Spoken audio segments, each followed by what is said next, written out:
Alright, everybody.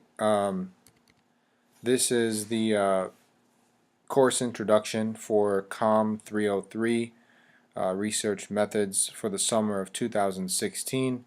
I'll be your instructor, Mohammed El Masri. I know some of you I don't know.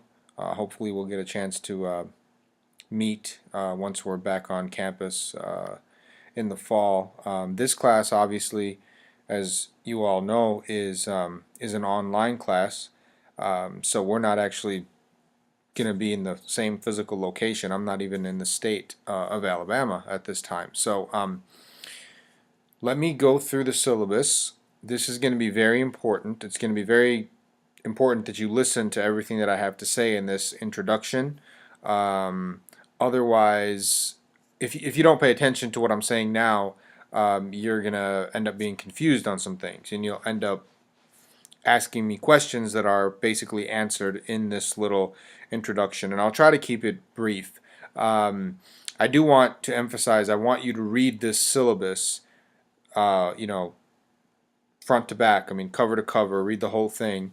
You should do that for all of your classes, but it's especially important in a situation like this where we're not actually going to meet physically. We're going to be just having a virtual class. So make sure you read the syllabus carefully.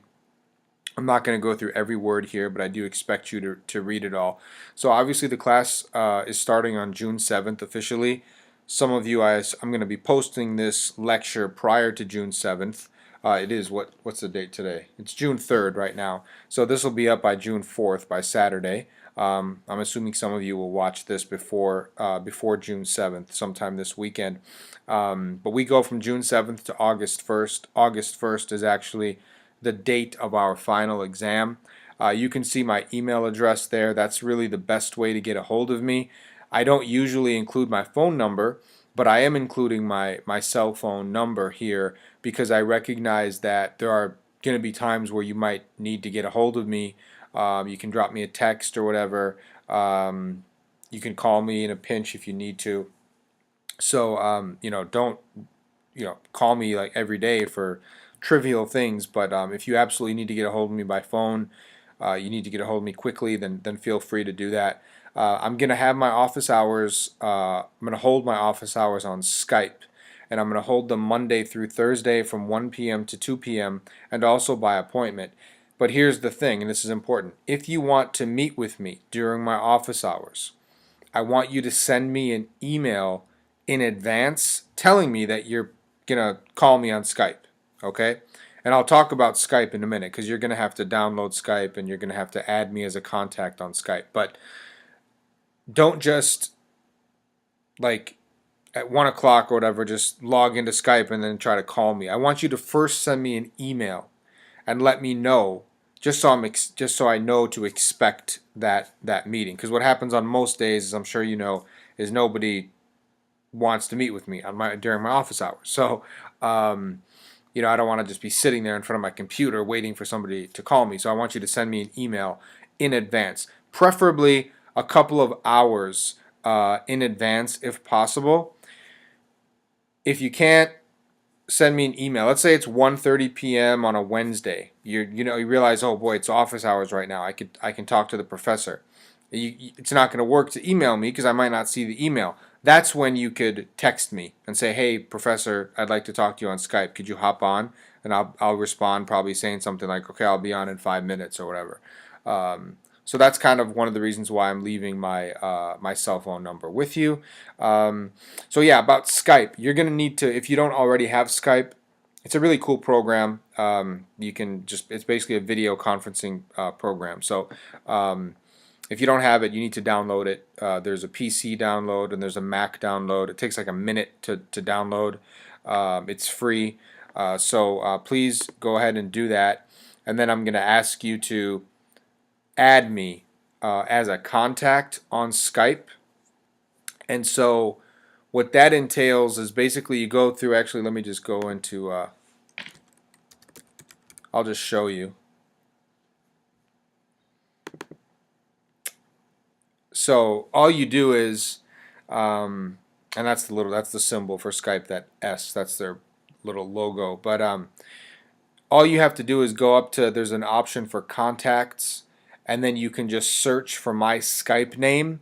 And my Skype name is Mo Masri, Momasry, all one word.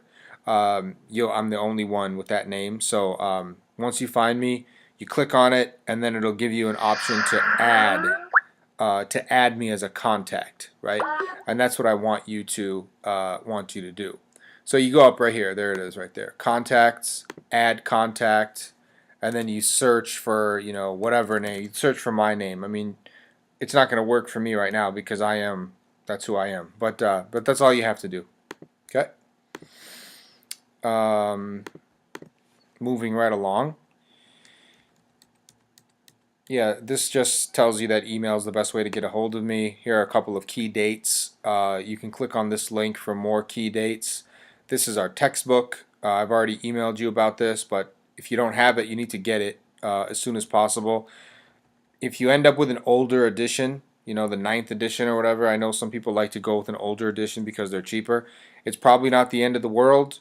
But it can be a little bit inconvenient. Like if I say, we're on chapter 5, in the old edition, it might be a different chapter number. So it might be kind of confusing for you. So you kind of have to like match it up.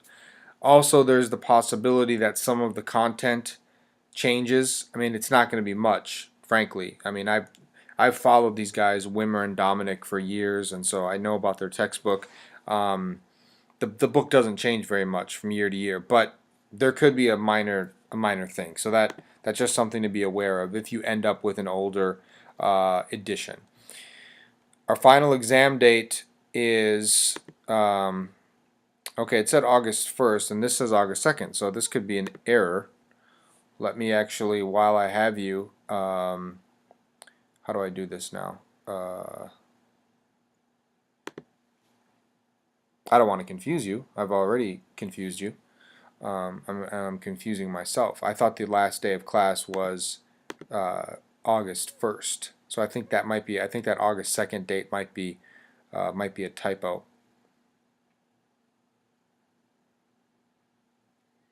Internet's a little bit slow for whatever reason. Sorry about this.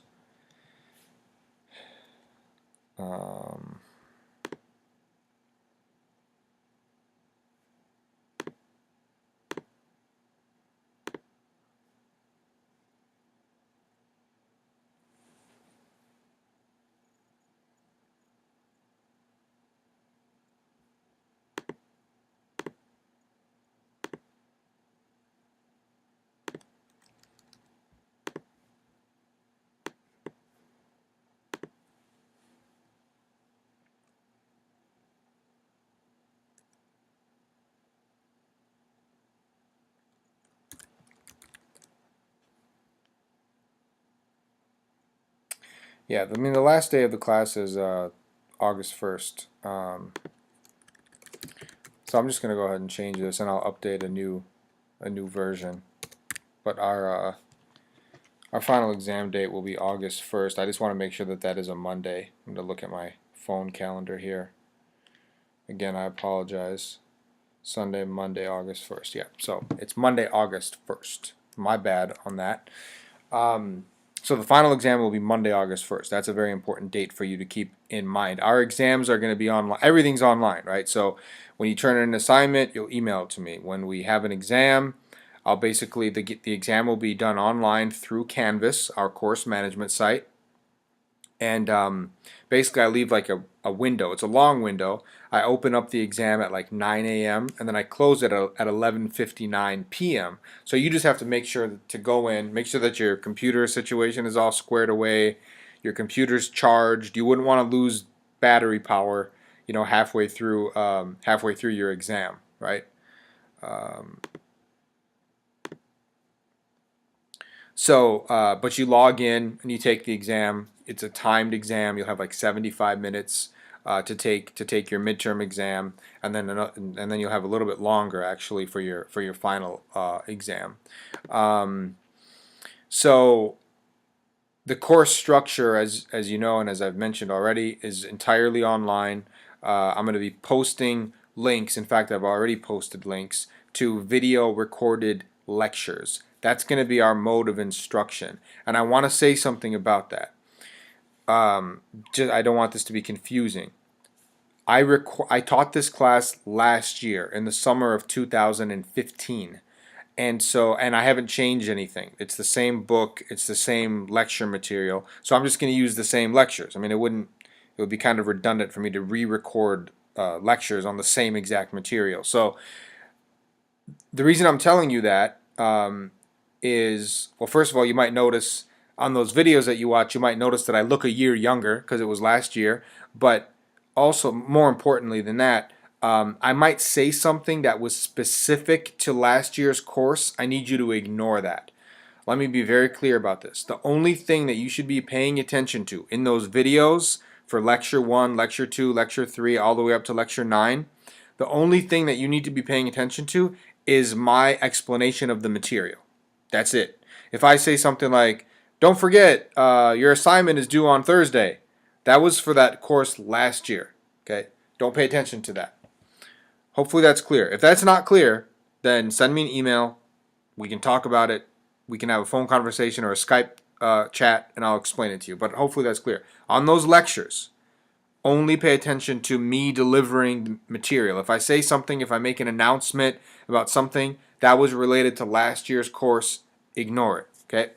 The nice thing too is all of the PowerPoint lectures are online on Canvas as well, so you can be listening to the lecture you can have the PowerPoint slides in front of you, or you can print them off or whatever. So it's actually really convenient. A lot of students that took this course last year loved the format. Some of them like the format better than the physical meeting because it's so convenient. You can listen to the lectures anytime you want, any time of the day. You can listen to 2 or 3 of them at one time if you want. You can, if you got a busy week at work, you can put them off for a little while and catch up on the weekend or whatever. It's very flexible from that standpoint. Okay. So yeah, and I've already mentioned the Skype business, and you got to download Skype and then add me as a contact as soon as possible. This course is about research methodology. So in this course, you're going to learn how to carry out research into mass communication. Okay, you're going to come up with your own research questions and hypotheses, and you're going to learn how to carry out research methods that are specific to our field. Methods like content analysis, surveys, experiments, interviews, textual analysis, participant observation or field observation, and focus groups. Those are the main 7 methods that we're gonna focus on. Now I'm gonna teach you how to do those methods. I'll let you read the goals, those 9 goals, on your own, and I'll also let you read those 8 learning outcomes on your own. These are some additional references. Sometimes students ask me for the names of other books that they might be able to use to supplement their understanding, and these are all really good sources. You can also use websites. I mean, you got to be careful, but I mean, there are some good websites dedicated to research methodology. There's one called, I think it's called like Social Research Methods. Let me just double check. Yeah, socialresearchmethods.net. This is a good website. It's not necessarily organized very well, but if you did a Google search for like social research methods and then a specific topic like sampling, it would come up, and you could supplement your understanding with that website. I take academic honesty and student conduct very seriously. Bottom line here is don't cheat, don't plagiarize. If you don't know what if I find that a lot of undergraduate students don't actually know what plagiarism is, this would be a good time for you to educate yourself, because I take that very seriously. If I find that you've taken someone else's ideas or you've taken their exact words and you haven't acknowledged that appropriately, then I consider that plagiarism, and that is in fact plagiarism. So make sure you don't do that. Make sure you don't fabricate. Our tests are officially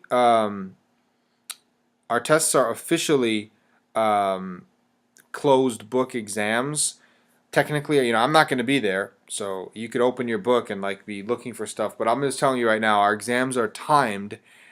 If you're gonna sit there on each question and open up the book and try to look for stuff, you're not gonna finish the exam. So I'm pretty confident in that. So I wouldn't recommend having notes, books, or anything like that while you're doing the exam. I mean, it's kind of the honor system, right? I'm just gonna have to trust that you don't do that. But if you do cheat, or if you do use your book or whatever, it's probably not going to go over very well. You're not going to end up finishing the exam. It'll end up costing you more points than it will have gained you. Anything that I post to Canvas, you're responsible for. If I post an announcement, if I send you an email through Canvas, whatever, I expect that you check your email regularly, probably twice a day, once in the morning, once in the evening, if not more than that, but certainly twice a day. And I expect that you check that Canvas site. I've got a bunch of files on the Canvas site under files. And actually, why don't I just do that? Why don't I just show you our Canvas site?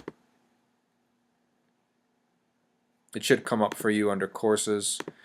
So you look at this and you've got files.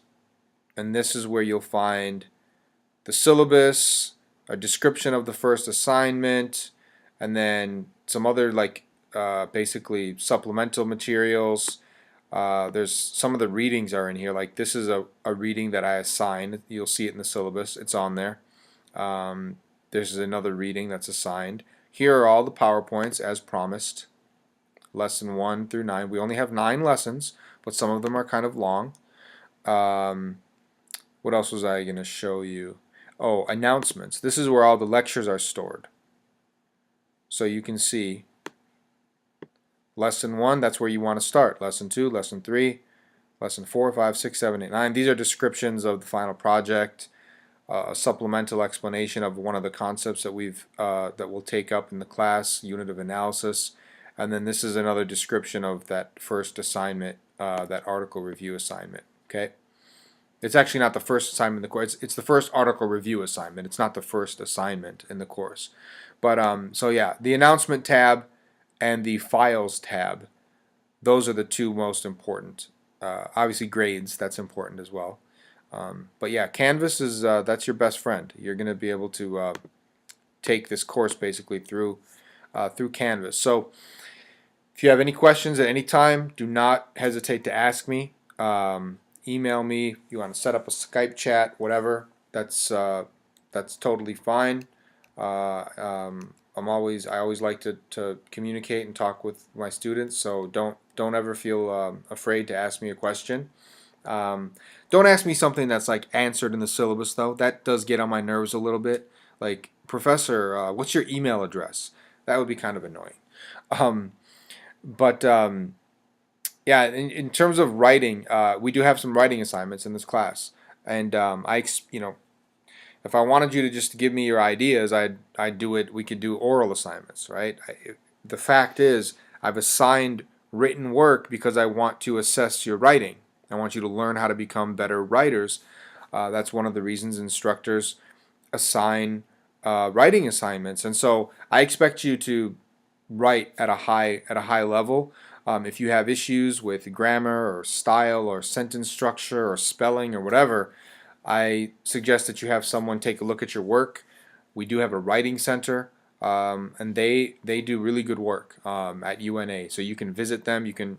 They'll look at your paper. They'll give you advice. They'll teach you how to, if you have a problem with a particular sentence, the structure is off. They'll teach you how to revise it. So I would recommend that for any of your written assignments.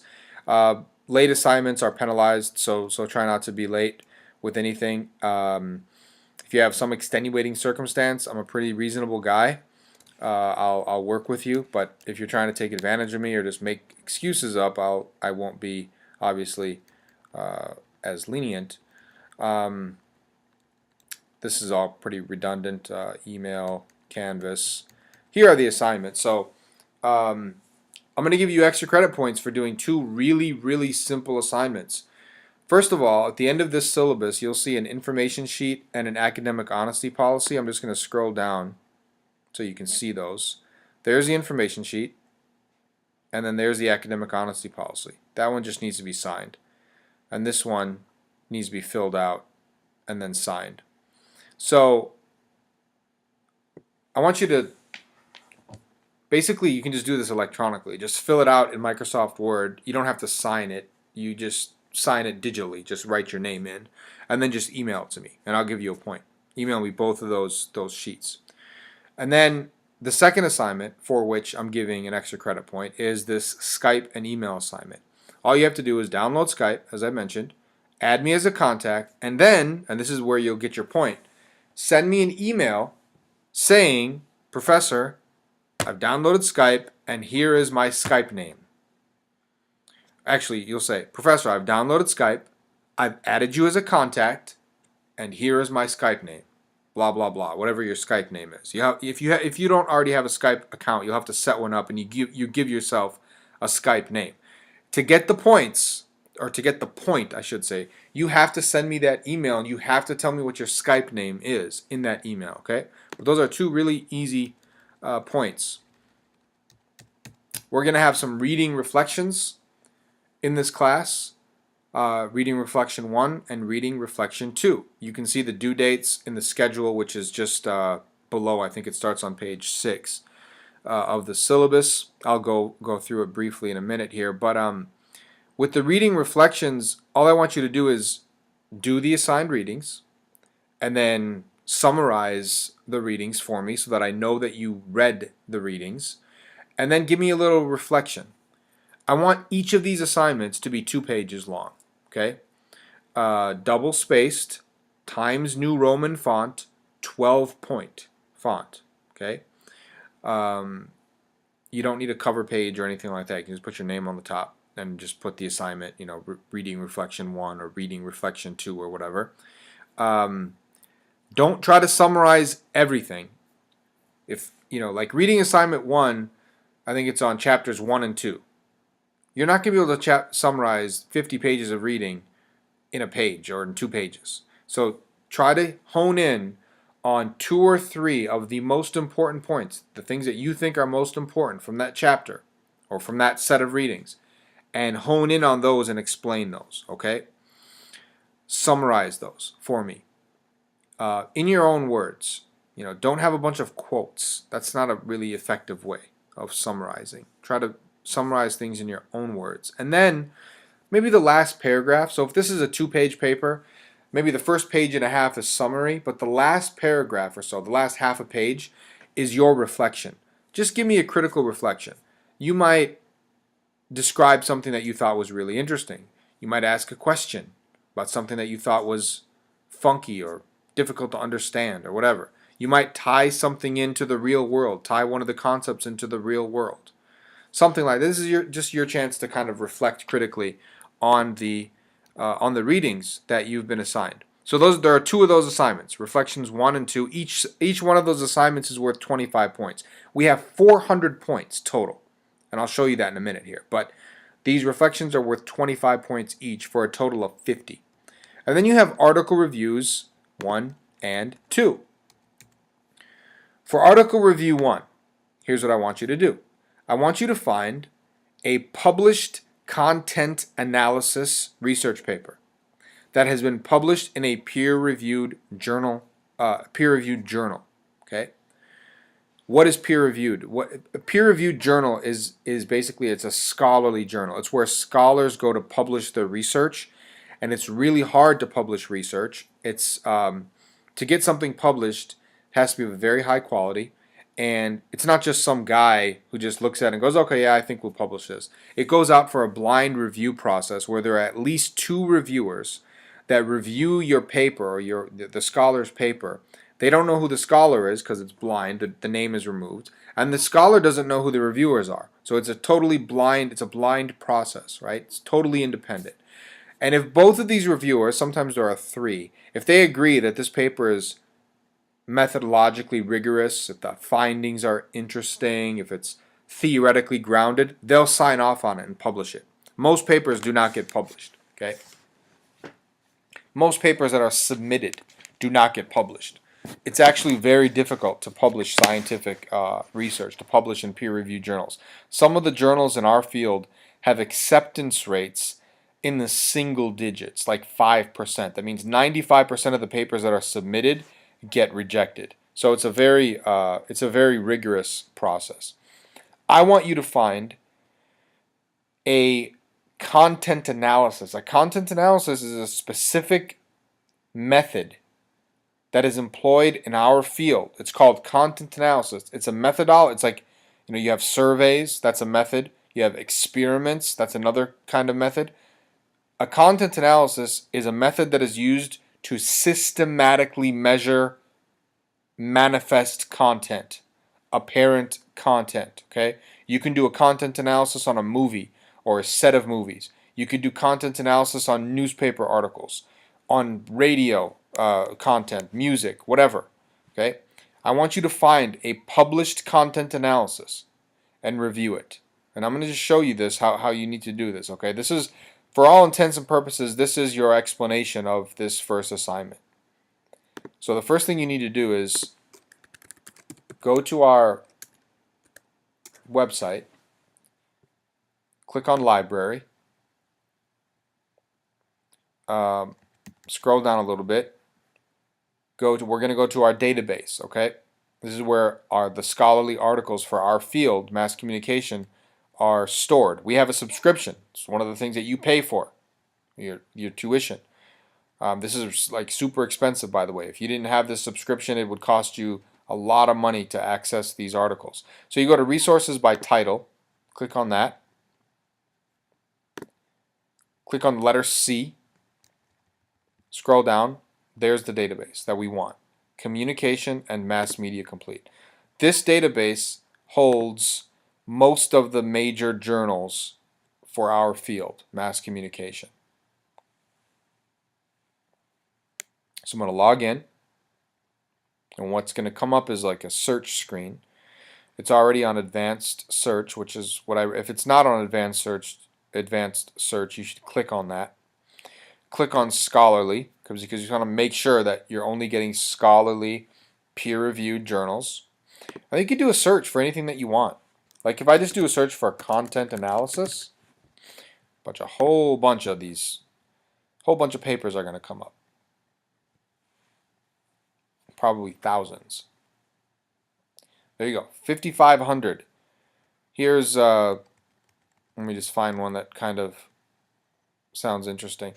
Here's one that's kind of cool. The Language of Power, a content analysis of presidential addresses in North America and the former Soviet Union from 1993 to 2012. That would be kind of cool. Click on the full text right there. I'm not going to do that, but it would open up for you. You could read that. You could review that. You could review that study. That could be the one that you review. Here's a content analysis that looked at that looked at advertisements to see how green they were, right? Environmentally friendly. You can just kind of read these as I'm scrolling through. Here's a content analysis of Sesame Street. Some of these are going to be in different languages. Just ignore those. You have to choose something in English.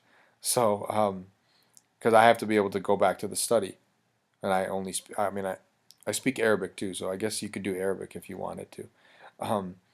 But you're not going to find any Arabic articles in this database. A content analysis of the discourses of religion and spirituality in communications journals. That's interesting. That's different. Here's a content analysis of Sufi poetry. So whatever it is that you're interested in. Let's say you're interested in something specific like content analysis and newspapers. You'll get some content analyses of newspapers here. There's 1,398. Let's say you're interested in race or gender or whatever. You get content analyses that have to do with race. That didn't work. That's the same search.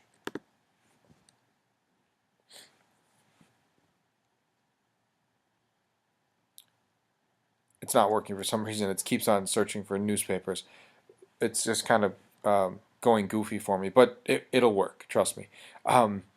So, anyways, just find a content analysis. I don't care what you choose. All I'm going to look for is it a content analysis? It better be a content analysis. That is a requirement for this assignment. It has to be a content analysis. And is it scholarly? Is it in a peer-reviewed journal? If you have any questions, if you're not sure if the article that you've chosen is good, it's appropriate, just send me an email.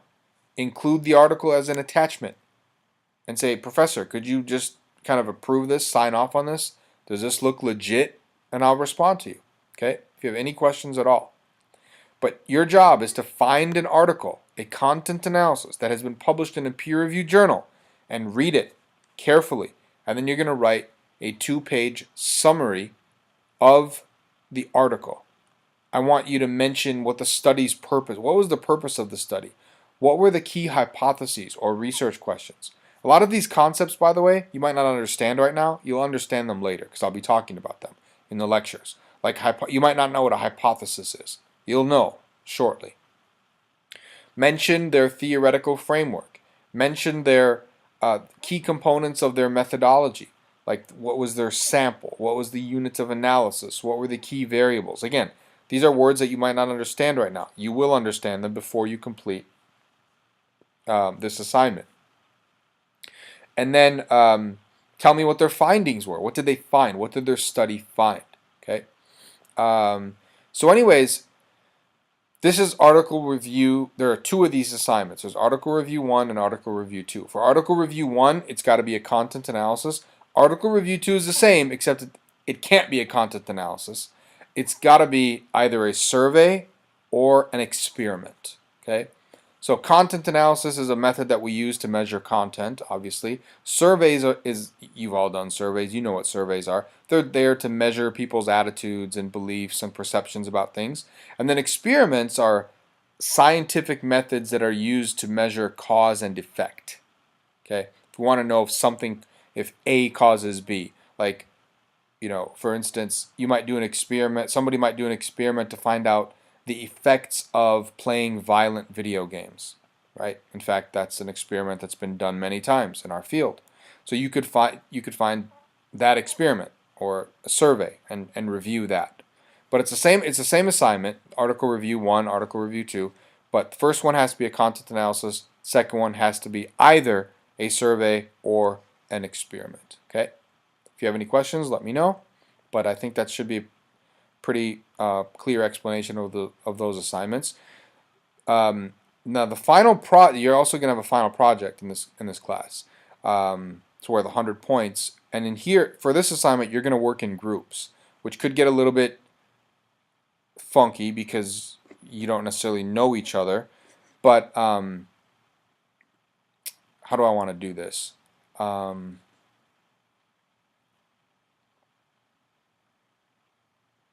I think what I'm going to do is I'm going to ask you guys to, it's good that you're watching, I'm going to ask you to send me an email with just give me your name, first and last name, and your email address.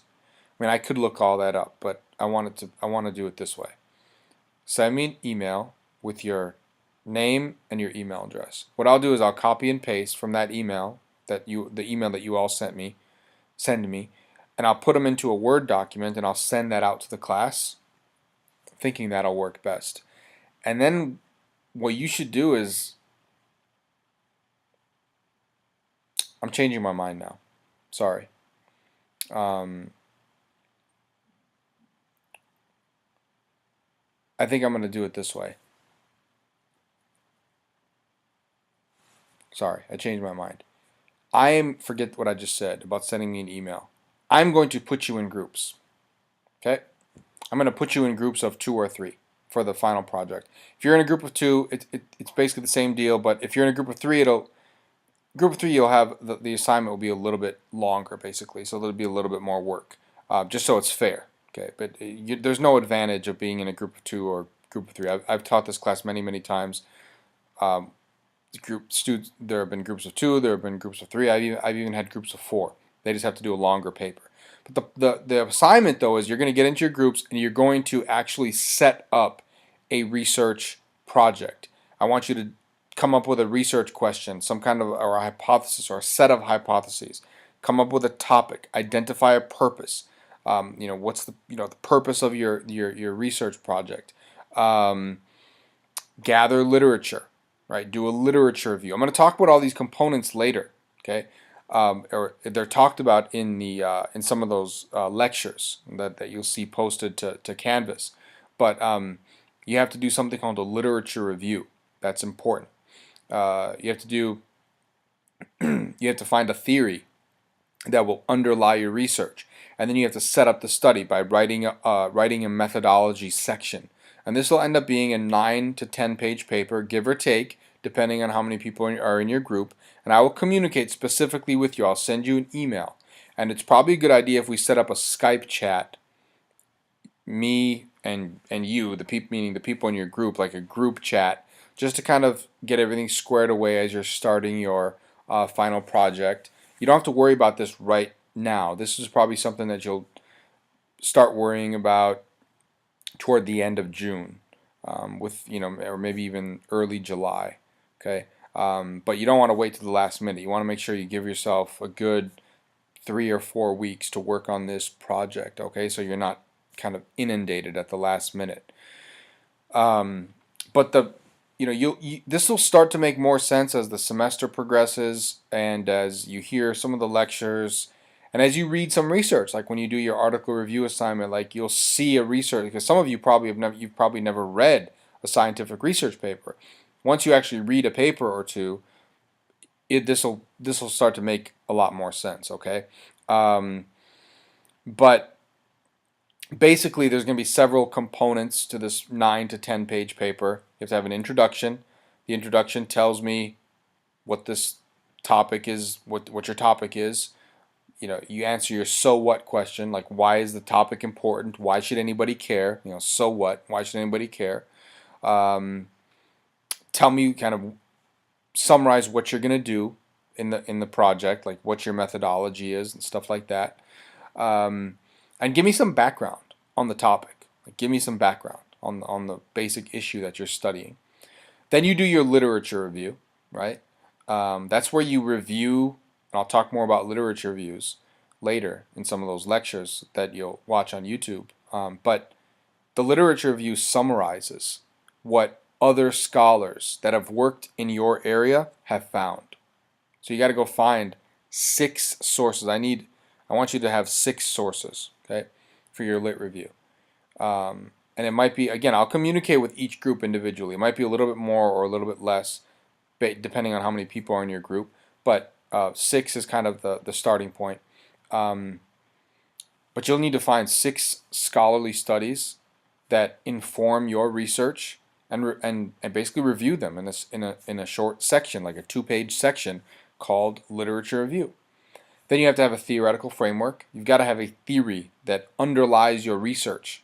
And the theoretical framework is where you explain the theory, what it is, and then also how you're going to apply it. And then the last big section of the paper is the methodology section. This is not going to be a normal paper in the sense that you're not going to do the findings section. You're not actually going to do the research project. You know what I mean? Like you're not going to do a survey or do a content analysis or do an experiment. You're not actually going to study anything. You're just setting up a study. Okay? So you do your intro, your lit review, your theoretical framework, and then your methodology. That's the section that's going to be the most important section of your paper. This is a research methodology class.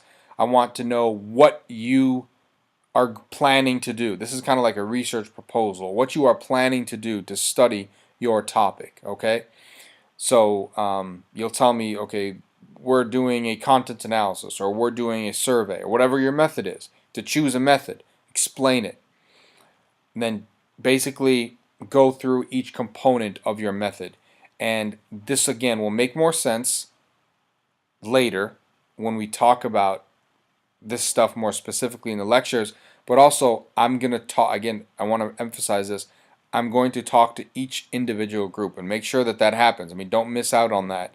I need to speak with each individual group. We'll work together to kind of hone your topic, and I'll explain to you what sorts of things you need to talk about in each of these different sections. Okay, but just as a rough guide, the intro is usually a couple pages, the lit review is usually 2 to 3 pages, the theoretical framework will probably be a couple of pages, and then your methodology is probably more like 3 to 4 pages, maybe even 5.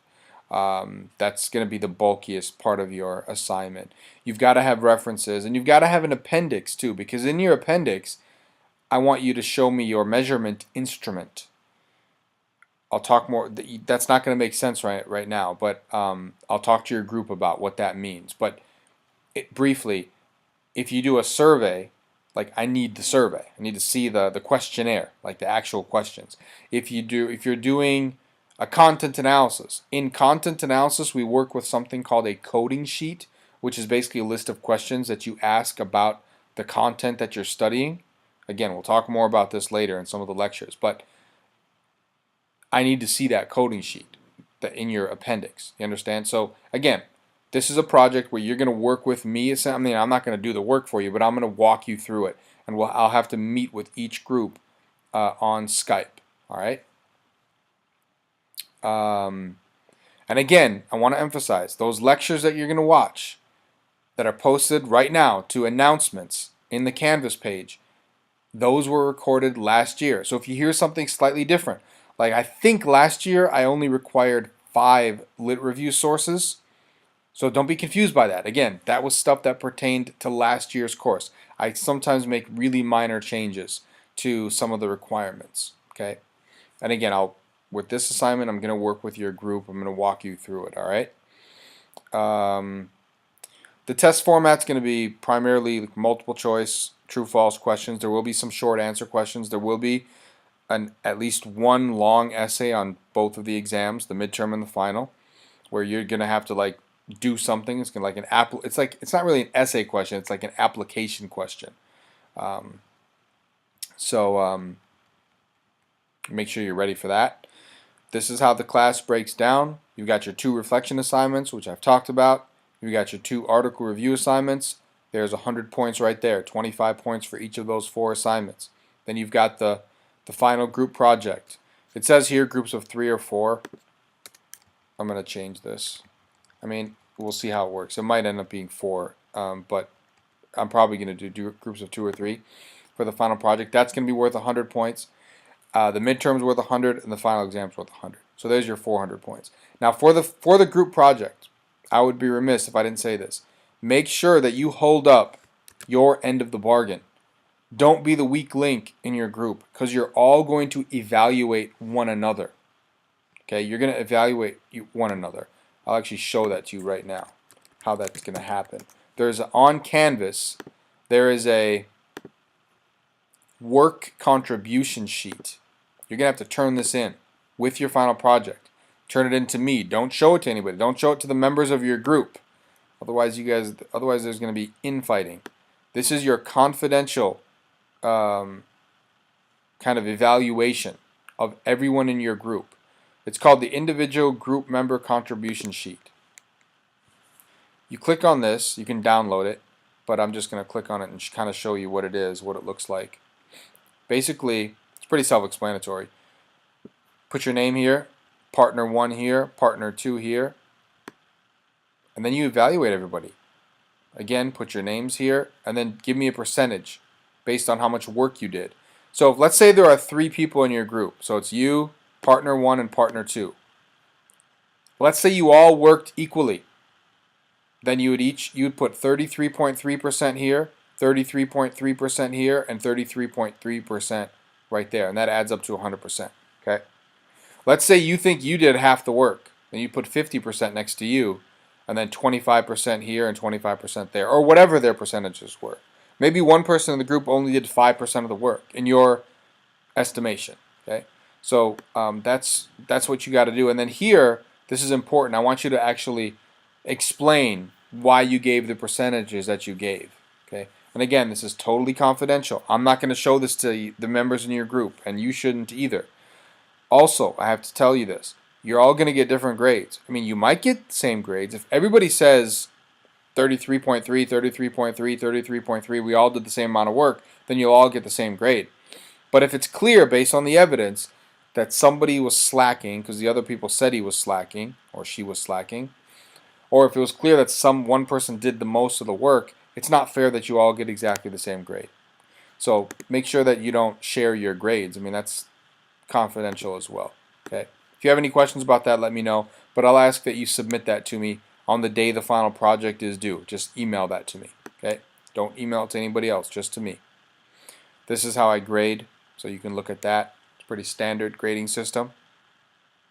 And then here's the schedule. This is your best friend. This tells you when things are due, you know, when you should be working on stuff, how to keep, kind of stay on schedule. If you get a little behind, it's probably okay. You just want to make sure you're doing you're doing your assignments. You don't want to get behind on those. I mean, when I say behind, I mean like on the lectures, the PowerPoint lectures, the YouTube video recorded lectures. But this is kind of what you should be doing during week 1. This is what we do. This is what we're doing week 2. It's broken down by readings. You've got the assignments in there. So you can see reading reflection 2. You've got to read Baxter and Babby pages 106 to 129 and Baxter and Babby pages 17 to 45. That is posted to Canvas. See that right there, Baxter and Babby? That's it. That's what you're going to be doing for reading reflection 2. For reading reflection 1, you're reading chapters 1 and 2 of the textbook. And then you're summarizing them and giving me that little reflection. I talked about that at the beginning of this lecture, the beginning of this video. Right? So that one of those is due on June 13th, the other is due on June 17th. Okay? Both during week 2, so that's going to be an important week, week 2. Then week 3, you've got some more, more readings, of course, but establish final project groups. As I said, I'm going to make your groups for you, so you don't have to establish anything. Article review 1 is due on June 22nd. Again, this is via email. You're going to email me your assignment by 4 p.m. They're always due at 4 p.m. Okay, kind of the end of the workday there. Article review 2 is due on June 30th. You have your midterm on June 27th. Again, I'm going to open up the midterm on Canvas. It's going to open at 9 a.m. You can go in at 9, you can go in at 10, 11, 12. You want to take it at 7 p.m. Don't go in too late because you don't want to have a technology problem and then you won't be able to finish your exam. The exam closes at 11:59 p.m. and you only have 75 minutes for your midterm. So, the latest that you could possibly start would be like 10:44, I guess would be the latest time you could possibly start and still finish the exam. But don't do that. Don't wait until 10:30. Make sure you take it. I would take it in the morning or in the afternoon. So that's the midterm, and then you keep just read through this carefully. Make sure you know where we are in the class. If you have any questions about this, let me know. But final projects, that's important. They're due on the 28th. You can just email it to me, and then the final exam is on Monday, August 1st. It'll be the same situation there for the final, where you're the exam will open up at 9 a.m. and you'll have until 11:59 p.m. You'll have a little bit more time on the final exam because it's slightly longer. Okay, I'll get back to you on exactly how long the final exam is. I don't remember off the top of my head, but in terms of length, maybe 90 minutes as opposed to 75. Please let me know if there's a particular accommodation that you need. Please read through the Title IX statement. It's important. And then at the end of the syllabus here, we've got the information sheet that I talked about and the honesty policy. You're going to sign those and send those to me for that extra credit point. I think I've went through everything. I went through the assignments. If anything is unclear, if you need more of an explanation on something, do not hesitate to email me. I'm very easy to get a hold of. I check my email regularly. And again, don't be afraid if you need to call me. As long as you're not abusing that, drop me a text or whatever, and we'll answer whatever questions you might have. Okay. Hopefully that's all clear. I look forward to the course, and I hope you do as well.